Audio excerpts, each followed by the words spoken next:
Hey, my name is Jay Worth. I'm the visual effects supervisor on Westworld. We're seeing, I know you guys did this with your show, but in general, as much as technology and visual effects can push things forward, we're still seeing a lot of use of practical, and it seems like your show does a nice mixture of that as well. Yeah, it's always funny. I always talk to people on set and, in production meetings, and they're like, you always see me trying to get out of work. I'm like, I'm not trying to get out of work. I just think if we can do it practically, we should. And it's funny that, in some ways I've seen this pendulum swing where the crew and everybody else starts to want to lean into visual effects more. They're like, throw up a green screen. I'm like, why are we throwing up a green screen? There's no reason to. We can, but there's no reason to, guys. So I've seen that happen, and I've seen where, thankfully, on a show like Westworld, everybody still leans into it. It's like, no, we're going to build this. We're going to build this entire street of Shogun World. So it's a real street, so we can really shoot there, so we can have all these angles, so we can have all these perspectives. And we're really only going to build in visual effects the things that we can't build, whether it be for financial reasons or for viability reasons. We can't cut off somebody's head. We can't cut someone's face open. We can't have Dolores, have a full robot body.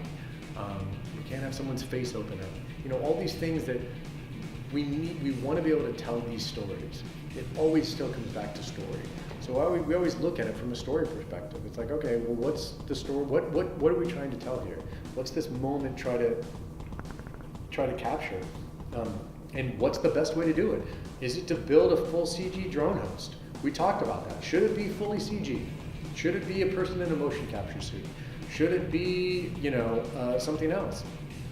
And it was like, no, Justin and his team can do that. So we just removed eye things and fixed creases and fixed seams, and it was a good little collaboration, but we just did cleanup because the guy's performance was so amazing. Same thing with all of this performance with when our actors were hosts and they needed to be still or needed to malfunction. A lot of times we just used all their performance. We did very little work on it.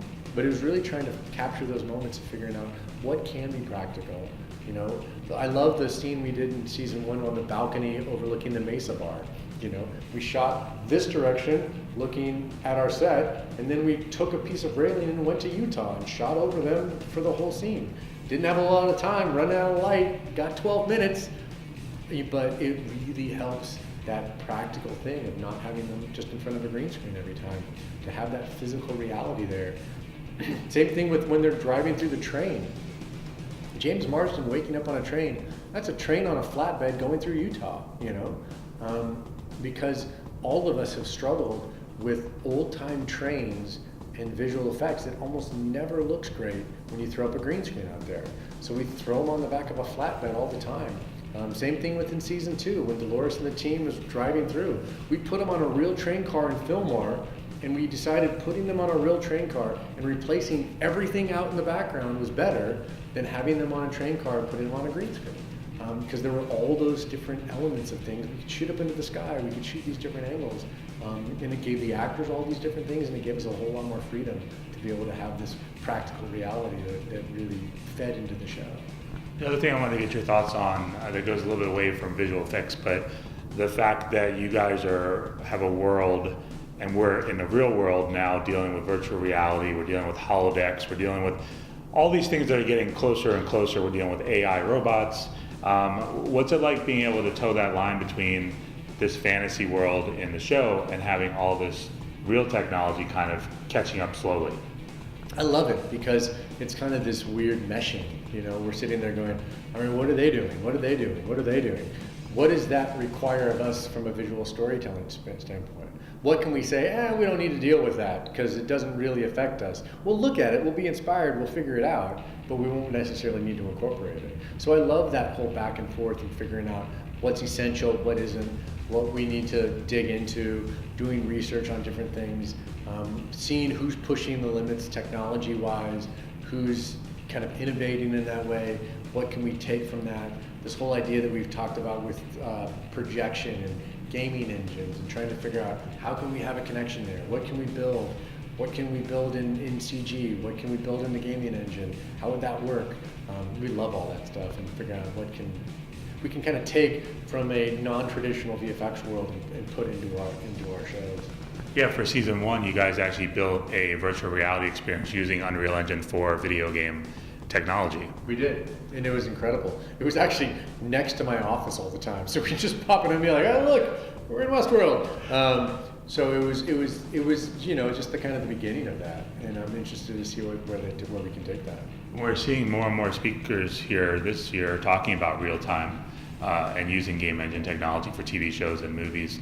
I mean, how far away do you see that becoming more the norm? I'm interested to see where that's going to go from a practical standpoint, because I'm finding it hard to find a use for it from a practical standpoint. I think it's really cool theory-wise, and I think the theory of it makes perfect sense. But I'm interested to see how we can take that and then actually make it something that's viable from a user standpoint, from a visual standpoint. Because for me, if it doesn't end up being photoreal to begin with, then it's just glorified previs, which can be beneficial. But I've never gotten to do anything in previs. We barely get time to storyboard something.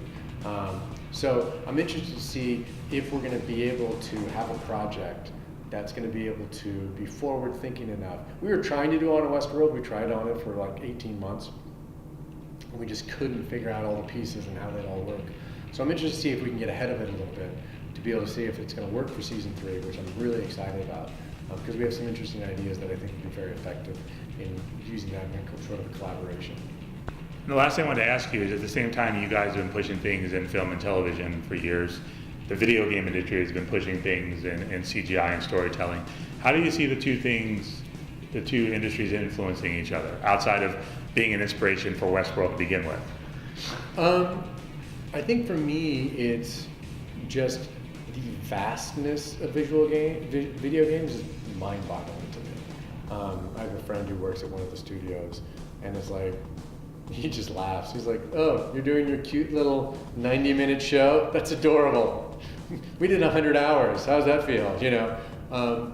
So I'm interested to see how we can take that understanding of this vast world that they create and be like, "Look, all we want to do is show this little bit. Can we make this look exactly like we want it to? Can we do and support the story?" Let's be honest. Like, from a TV standpoint, we're trying to support these stories that we're doing. So how can we use the best technology? Is it through a game engine? Is it still through traditional means? Is it through just building it? I still love using a translate. Like, let's be honest. I'm like, I don't need a projection. Throw a translate up there. It's through, gauze curtains. I don't care. So to always still be figuring out what the best tool is, and I love the fact that there's more tools now. But I'm interested to see how those tools will be incorporated into this kind of next generation of storytelling.